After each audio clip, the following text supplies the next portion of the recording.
5학년 2학기 2단원 상과 연기 세 번째 시간 지시학을 이용하여 용액을 분류하여 볼까요를 공부해 보도록 하겠습니다.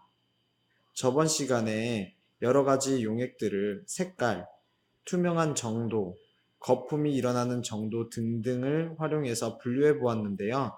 그렇다면은 색깔도 없고 모두 다 투명하거나 거품도 발생하지 않아서 겉으로 드러나는 모습으로는 분류할 수 없는 용액들만 있을 때는 어떻게 분류하면 될까요? 먼저 영상을 시청해 보도록 하겠습니다. 어떤 것이 수산화 나트륨 용액이지? 엄마, 왜 그러세요? 재활용 비누를 만들 때 필요한 수산화 나트륨 용액을 찾고 있단다. 그런데 어떤 것이 수산화 나트륨 용액인지 알 수가 없구나.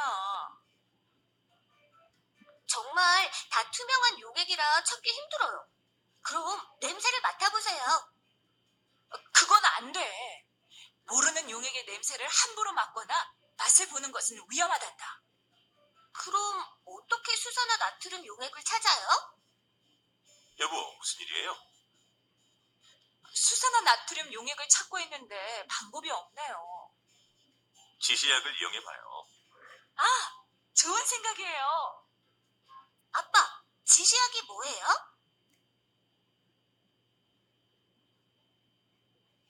지민의 가족이 수산화나트륨을 찾고 있는데 모두 다 용액들이 투명해서 찾기 어려워하죠? 그때 아버지가 지시약을 이용해서 용액을 분류해 보라고 말씀하고 계십니다. 그렇다면 지시약이 무엇일까요?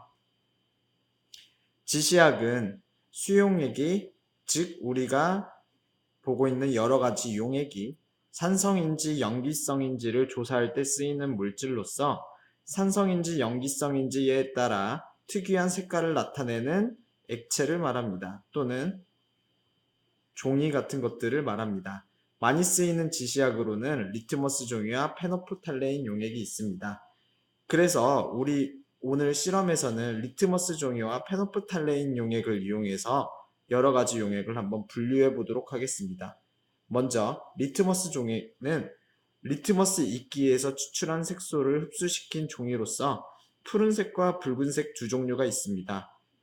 용액의 산성과 염기성을 구분하는 지시약으로 이용하는데 푸른색 리트머스 종이를 산성 용액에 넣으면 붉은색으로 변하고 붉은색 리트머스 종이를 염기성 용액에 넣으면 푸른색으로 변한다고 합니다. 페노프탈레인 용액은 산성인지 염기성인지를 구분하는 지시약 중의 하나로서 산성이나 중성에서는 색이 변하지 않아서 그대로 투명하고 염기성에서만 붉은색으로 변한다고 합니다. 그렇다면 지금부터 우리 오늘 실험할 재료들을 한번 살펴볼까요? 먼저 실험용 장갑을 준비해야 합니다. 그 다음 보안경을 끼워야 하고요.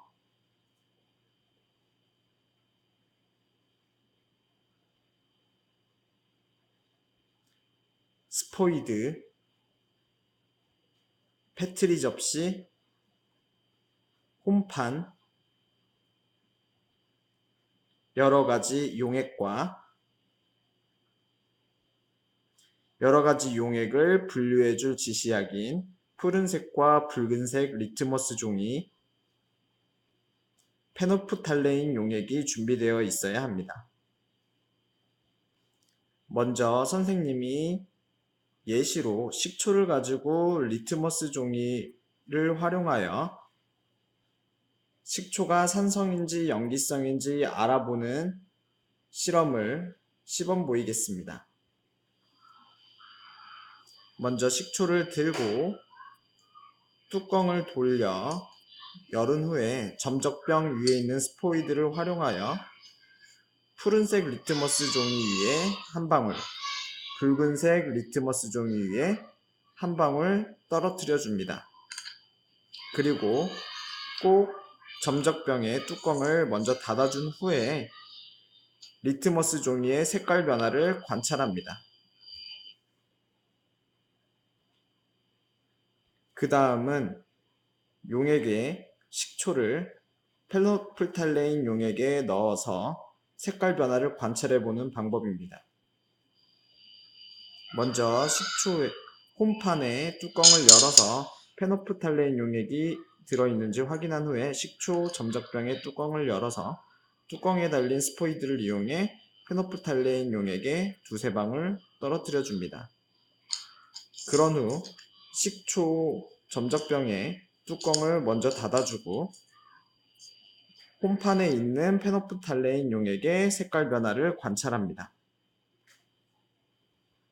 리트머스 종이와 페노프탈레인 용액의 색깔 변화를 관찰하여서 실험 관찰책에 그 결과를 정리하여 줍니다.